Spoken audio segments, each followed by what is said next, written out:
Sagicor is now the most valuable publicly traded company in Jamaica. Yup, it's dethroned NCB as the biggest company on the stock exchange. I'm Kalila Reynolds, financial journalist and educator based in Jamaica. So I recently saw this article in the Jamaica Observer, and it said that Sagicor Group is now the most valuable company on the JSE by market capitalization after surpassing NCB Financial Group. Well, to understand this, we need to break down just a few things. Market capitalization is simply how much the company is worth based on the stock market. And this has everything to do with that company's stock price. Market cap is calculated by multiplying the stock's current price by the number of outstanding shares. Well, outstanding shares are simply the ones held by shareholders like you and me. So the more shares a company has and the higher the stock price, the larger its market cap. Now, NCB has been the company with the largest market cap on the JSE since 2009, until recently. In 2022, NCB Financial stock price fell 36% from $126 to $79.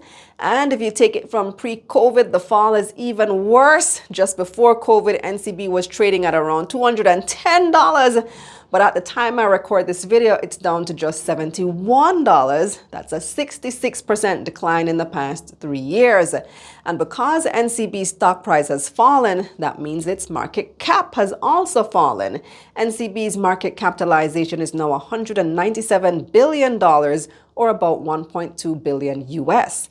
Meanwhile, Sagicor Group's stock price actually inched up 3% in 2022 from $55 to almost $57. And when you multiply that by the number of Sagicor shares out there, that small increase was enough to replace NCB at the top spot.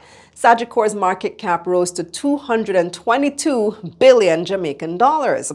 So why has NCB's price been tumbling so badly? Well, our analysts on Taking Stock been talking about how the stock market overall has been taking a beating since the pandemic. People have been moving away from the volatility of the stock market and looking for more stable investments like bonds, CDs, and real estate. So number one, the whole market is down. The JSE combined index fell 8% in 2022, and that means on average your stocks were worth 8% less than what they were worth in 2021. And for some people, that's a deal breaker. So they've been trying to find investments with higher and more stable returns, especially with interest rates as high as they are now. There are other investments that could be more profitable. Now, number two, NCB does have some issues of its own. Well, the company's been the target of a number of scam attacks and employee fraud scandals over the past 2 years. And this could have eroded investor confidence in the company, even though we know that scamming and employee fraud is not exclusive to NCB. SSL.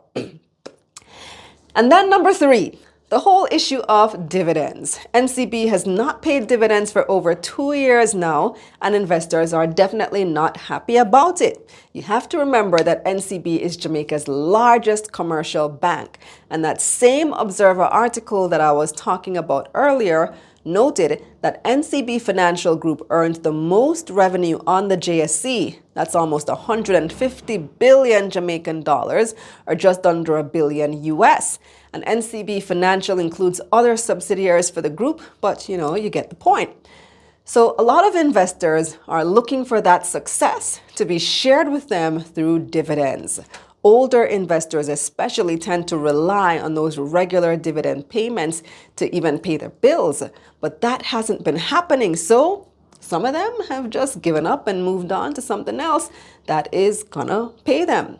One of our analysts, David Rose, also explained that NCB might be hoarding cash because Jamaica is considering implementing Basel III.